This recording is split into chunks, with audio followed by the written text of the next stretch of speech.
Perform করতে আসছেন stand up comedian one and only Dilwar Hossain. Thank you.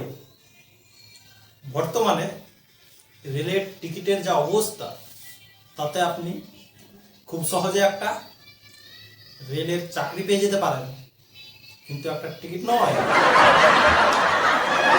এই যে রেলের টিকিট না পাওয়ার কি জ্বালা, যে পায়নি সে জানে। কালকে দিল্লি থেকে আসছিলাম, আসার পথে টিকিট তো পাইনি, কি করব? জেনারেল কামরাতে উঠলাম, ঠেলে ঠুলে কোনো রকম উঠেছি। তারপরে একটা সিটে বসলাম, পেয়েছি সিট একটা। তারপরে চালু হলো হকারদের অত্যাচার। এই যে দাদা, পায়ে ব্যথা লাগান, কোমরে ব্যথা লাগান, হাঁটুতে ব্যথা লাগান। তো যা অবস্থা, ব্যথা না থাকলেও দাঁড়িয়ে থেকে ব্যথা হয়ে গেল। আমাকে বললো, এই যে দাদা, আপনাকে একটা দেবো নাকি? আমি বললাম, না দাদা, আমার পায়ে ব্যথা ব্যথা নেই, আমার লাগবে না। তাহলে আপনি বসে কেন? বুঝো ঠেলা। তারপরে দাঁতের ব্যথা, দাঁতের ব্যথা লাগান, কোনো সমস্যা নেই, দাঁতের ব্যথা একদম ক্লিয়ার। আমি বললাম, কিরকম ক্লিয়ার?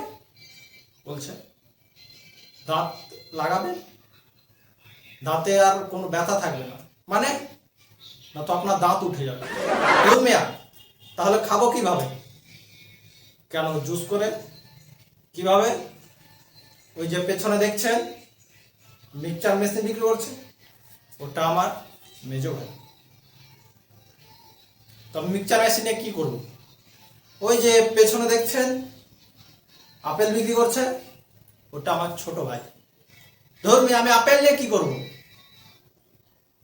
ওই আপেল দিয়ে মিক্সচার মেশিনে মিক্সিং করে তারপরে খাবেন। বললাম, আপনি এই ট্রেনে মাল বিক্রি করছেন কেন? আপনার তো সায়েন্টিস্ট হওয়ার দরকার ছিল। উনি বলল, কেন আমাকে দেখে কি সায়েন্টিস্ট মনে হচ্ছে না? আমি বললাম, কিভাবে? কেন নিউটন আপেল দিয়ে শুরু করেছিল আর আমি শেষ করলাম। তারপরে একটা আমার সেই ছোটবেলার বন্ধু দেখে এসে আমার সামনে দাঁড়িয়ে আছে। বলি, আরে বন্ধু তুই জানিস ভাই, আমি রেলের চাকরি পেয়ে গেছি।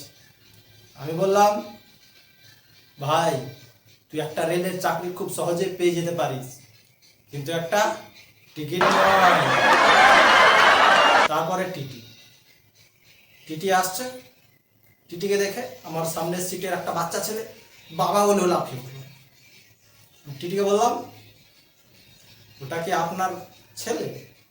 বলল, হ্যাঁ। আমি বললাম, আপনি একটা রেলের চাকরি খুব সহজে পেয়ে যেতে পারেন, কিন্তু একটা টিকিট নয়।